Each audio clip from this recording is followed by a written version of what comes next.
নজর রাখবো পরবর্তী সংবাদে। বিশ্ব পরিবেশ দিবস উপলক্ষে যুব বিকাশ কেন্দ্র এবং ত্রিপুরা স্টেট পলিউশন কন্ট্রোল বোর্ডের যৌথ উদ্যোগে একটি বিশেষ সন্ধ্যার আয়োজন করা হয় রবীন্দ্র শতবার্ষিকী ভবনে। মূলত আলোচনা সভা, পরিবেশ কে রক্ষা করার উপরই এই আলোচনা সভার আয়োজন। অন্যদিকে সাংস্কৃতিক অনুষ্ঠানের আয়োজন করে যুব বিকাশ কেন্দ্র, Tripura state pollution control board.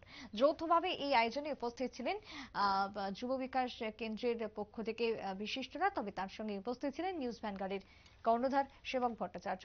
আজকের এই অনুষ্ঠানকে কেন্দ্র করে কি বক্তব্য উঠে এসেছে সেবক ভট্টাচার্যের, শুনুন।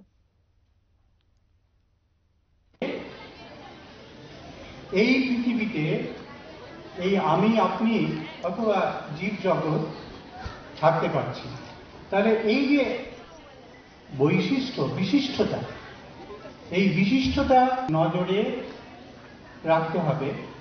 তার জন্য মনটাকে এমনভাবে তৈরি করতে হবে যে যে বিশ্ব মানে বিশ্ব জগৎটাতে যে জীব জগৎ আছে, সেই জীব জগৎটা শিশু অবস্থায় মা কোলে নিয়ে রাখে। যখন আমাদের বয়স হয়ে যায়, বিশাল দেহ হয়ে যায়, আমাদের মাটি কোলে নিয়ে রাখতে পারে? আমরা বুঝি না এই মাটি তারও একটা ধারণ ক্ষমতা আছে, তারও একটা শক্তি, একটা লিমিট পর্যন্ত আছে। আমাদের কাজকর্ম যদি সেই মাটির শক্তিকে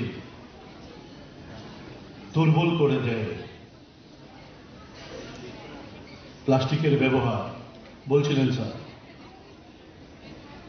কাগজের ব্যাগ ব্যবহার করার কথা আমরা কটা দোকানে গিয়ে বলেছি? নিজেদের ক্ষতি কিন্তু নিজেরাই করছি। প্রতিনিয়ত সকাল থেকে উঠে ঘুমানোর আগ পর্যন্ত, এমনকি ঘুমোতে যাওয়ার পরেও বিদ্যুতের অপচয়, জলের অপচয়, এগুলোর মাধ্যমে নিজেদের পায়ে নিজেরা কোড়াল মারছি। এত উন্নত মস্তিষ্কের মানুষ প্রাণীকুলের মধ্যে এত নির্বুদ্ধিতার কাজ প্রতিনিয়ত করে চলছেন। ক্ষুদ্র স্বার্থকে বৃহত্তর স্বার্থ থেকে বড় করে দেখছেন। আলোচনা আর বাড়াচ্ছি না।